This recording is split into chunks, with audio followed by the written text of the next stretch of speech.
Some inventions are born in labs, others in messy kitchens, forgotten porches, or out of pure frustration. Or because someone couldn't follow instructions. Exactly. Welcome to our new episode, where we dive into the world's most game-changing accidents. And hey, starting today, I'm not alone. Meet Peanut. He's opinionated, and unfortunately, he's a chatterbox. I'm here to make sure the nonsense gets the credit it deserves. Let's go. You won't believe how many things we owe to boredom, laziness, or straight-up kitchen chaos. In 1945, as the Cold War was just beginning, the weapons manufacturer, Raytheon, was deep in radar development. They hired an engineer, Percy Spencer, a curious man, also very hungry. One day, while tweaking a radar transmitter, he noticed something strange. The peanut butter chocolate in his pocket had melted. Hold up. Wasn't he just sneak eating on company time? They paid him to invent lunch breaks? No, he was using his body as a temperature probe. After that surprise, he started testing more food next to the radar. Popcorn kernels burst into life. An egg exploded in a technician's face. He came to a brilliant scientific conclusion. Radar cooks food. Is that science? Or low-key microwave terrorism? Sounds more like a one-man revenge arc. Raytheon took one look at the mess and said, "Wait, this might actually sell." So in 1947, they released the world's first microwave oven, the Radar Range. It was the size of a fridge, weighed like a bank vault, and cost as much as a brand new car.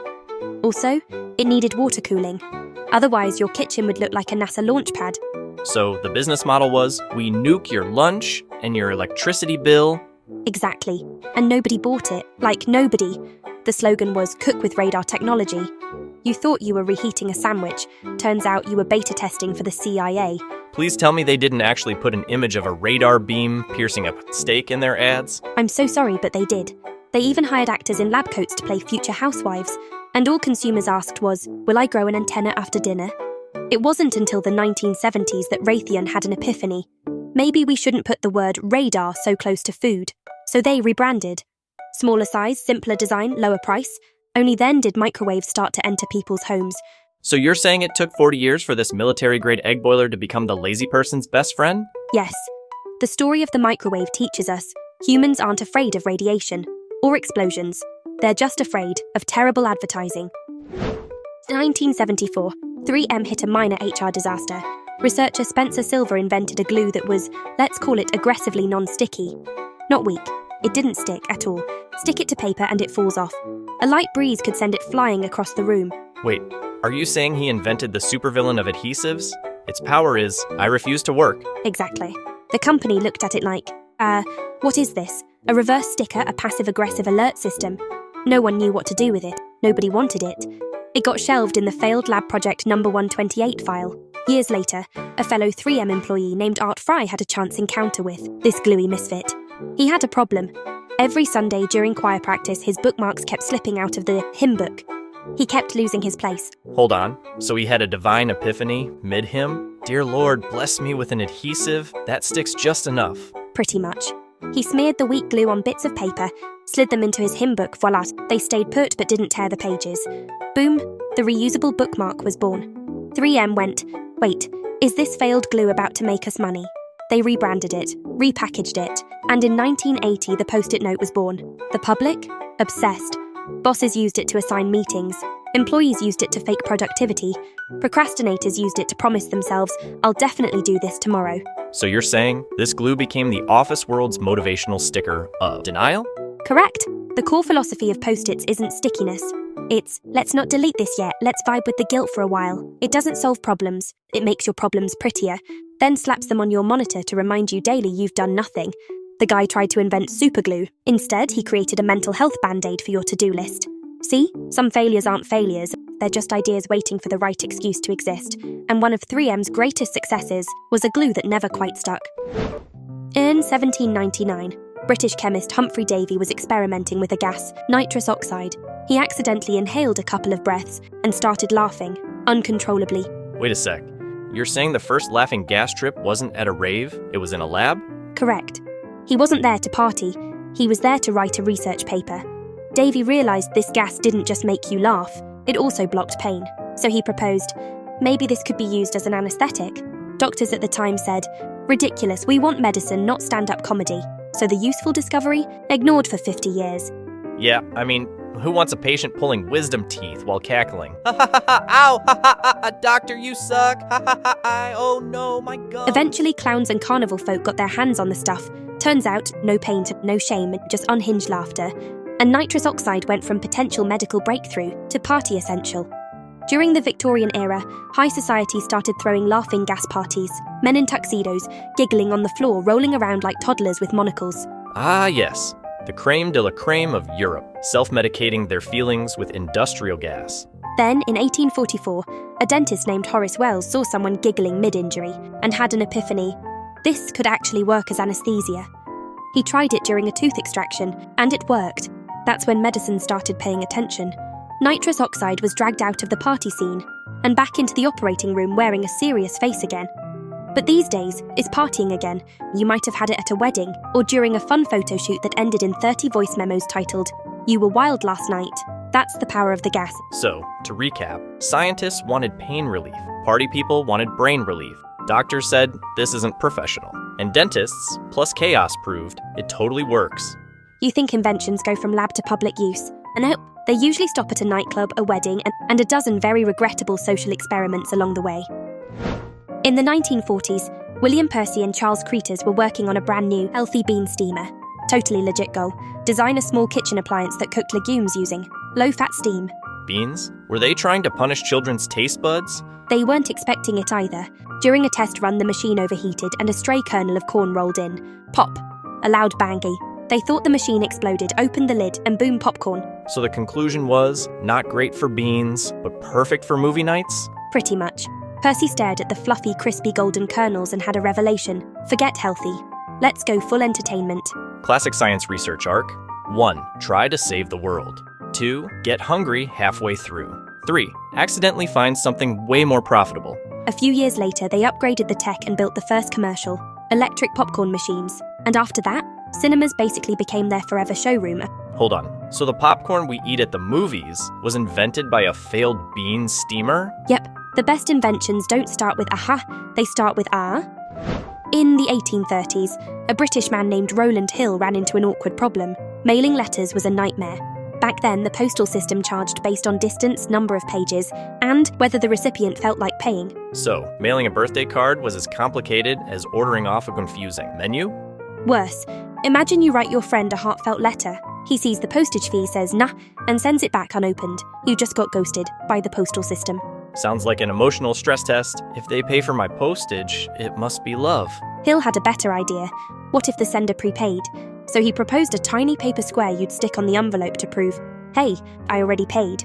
Wait, so the world's first postage stamp was basically a glorified prepaid sticker? Exactly. It was called the Penny Black, a 1 penny black background Queen Victoria's portrait. When it launched, critics complained, this thing will be too easy to counterfeit. Counterfeit a stamp? Who has time for that? Little did they know, people would eventually spend entire weekends staring at these things under magnifying glasses. Yep. This tiny square didn't just fix mail, it accidentally created the world's first stamp collectors. So basically, this was the first NFT, you pay upfront and just hope someone opens it? Way more legit than an NFT. At least it actually got delivered. In 1928, Philadelphia, USA. A young accountant named Walter Deemer worked at a rubber company. His job? Keeping financial records for the R&D team. Hold up. This isn't main character energy. This is accountant energy. What's next? He accidentally invents a spaceship while doing taxes. You joke, but you're not far off. That company was trying to develop a stronger rubber gum to patch tires, but every formula failed. The lab looked like a scene from alchemy school. One day, everyone had gone home. Deemer got curious, so he grabbed some leftover ingredients and started messing around. This sounds like the prequel to Accountant Accidentally Creates a Chemical Weapon. Even better. He stirred and somehow made a gum that was stretchy, not too sticky, and, get this, you could blow bubbles with it. So this wasn't a scientific breakthrough. It was just a case of my mouth was too bored. And because the only dye available was pink, the original colour of bubblegum became pink. No branding strategy, just a stockroom accident. So every time I chew pink gum, I'm really honoring a moment of inventory mismanagement? Exactly. Deemer made hundreds of pounds of this stuff, took it to candy shops, and it sold out instantly. Within a year, kids all over the country were blowing pink bubbles. Meanwhile, the rubber company's CEO probably screamed, I asked you to invent industrial compounds, and you came back with a playground side quest? Eventually, they embraced the switch, Turns out bubblegum makes way more money than tire patches. The story takes place in 1853 in Saratoga Springs, New York. The main character, a black American chef named George Crumb, working at a high-end restaurant. Crumb? Sounds like crumbs. Broke cousin. Are you sure he invented food, not floor crumbs? Hold on, things are about to hit the floor. One day, a super picky customer ordered fried potatoes, but complained they were too thick, not crispy enough. Crumb fried them again. The customer sent them back again. Thinner, crispier, still not right. Oh, great. A live-action episode of Kitchen Karens. Crumb snapped. He decided to go full petty. He sliced the potatoes paper thin, fried them until they shattered, dumped a mountain of salt on top, thinking, let's see you survive this, buddy. That's not cooking. That's culinary vengeance. And the result? The customer loved it. Amazing, I want more. Other diners joined in. Make mine thinner, crispier, and just like that, potato chips were born. So, the world's most beloved snack started out as a tantrum served on a plate? Exactly. Crumb became famous. He eventually opened his own restaurant with angry chips featured on the menu. He didn't invent a recipe. He invented emotional value. Next time someone argues with me, I'm tossing them a bag of chips and saying, here, from 1853, eat my rage. In the early 1800s, Napoleon was busy conquering Europe, but he faced a serious problem. Not the enemy, but feeding his army. Food spoiled quickly and soldiers weren't dying from bullets, they were losing to bacteria. So you're telling me Napoleon needed a head chef more than a general? Pretty much. He offered 12,000 francs to anyone who could find a way to preserve food for long journeys. 12 grand? I'd seal an entire chicken with chewing gum for that price. A candy maker named Nicholas Appert took up the challenge. He wasn't a scientist, didn't know anything about bacteria, but he had noticed that wine sealed in glass bottles lasted a long time. So he tried cooking food, stuffing it into glass jars and boiling them shut. Wait, his logic was basically, if wine survives in a jar, then so will beef stew? Bingo, and guess what? It worked. He shipped the jars to military camps. Months later, still edible, no one got sick. That first bite of ancient stew must have been emotional. From then on, French soldiers had more than just gunpowder. They had jar-sealed meat power. The first vacuum strike in military history. A few years later, British inventor Peter Durand swapped glass for tin, and boom, metal cans. Lighter, stronger, and bonus, you could toss them in a trench like a grenade. Please don't. So the corn, spam, and sardines we eat today owe their existence to a candy guy? Yep, a dessert man who'd never even heard of germs managed to beat spoilage with boiled jars. Next time you open a can of beans, take a moment to salute a French dessert maker. He didn't just save Napoleon's army. He accidentally launched a century-long obsession with food preservation. And also kicked off the tragic era of leftovers that never die. Next time you see someone rocking denim on the street, don't envy their fashion sense too fast. Because these pants were originally made for grimy gold miners.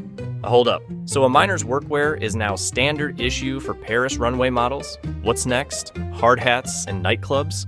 Flashback to the 1870s California gold rush. Miners were complaining. Their pants wore out and fell apart too easily. A small-time tailor named Jacob Davis heard them. He used tough indigo-dyed canvas to make pants and reinforced the pockets with copper rivets so they wouldn't rip. The miners loved them. So Davis went looking for a bigger partner to go full production. A big partner? Don't tell me it was Gucci. Close. It was Levi Strauss, a German immigrant who sold tent fabric, canvas and buttons. They teamed up and, in 1873, patented the first pair of jeans. At first, they were just for miners. Then railroad workers, farmers, everyone wanted a pair. And then one day, a Hollywood director said, "Damn, these pants are hot on camera." Exactly. By the 1930s, jeans had become a symbol of the American West, worn by cowboys, movie stars, and eventually, rock musicians. So we went from durable, dirt-proof, indestructible, to low-rise, tight-fit, ripped on purpose. Humanity's relationship with pants has evolved in mysterious ways. Today's jeans come distressed, dyed, patched, bedazzled, but their origin, they were built to haul rocks in a mine. I feel like I should salute my pants. So next time someone says your look is outdated, tell them, my pants came out of a mine, not Milan. And they're still the only pants you can wear to climb a hill, roll in grass, hit the club, and go to a meeting, all in one day. Every popsicle you've ever licked, you owe it to a forgetful little rascal. Not a chef, not a scientist, not even a grown-up, just a kid who forgot to bring his cup inside. San Francisco, 1905. 11-year-old Frank Epperson was doing a little soda experiment on his porch. He mixed soda powder plus water, plus syrup in a cup, gave it a stir, stuck in a wooden stick, and then ran off to play. So he stirred it and just abandoned the cup? Forget frozen treats. This kid needed a parenting intervention. That night, cold snap.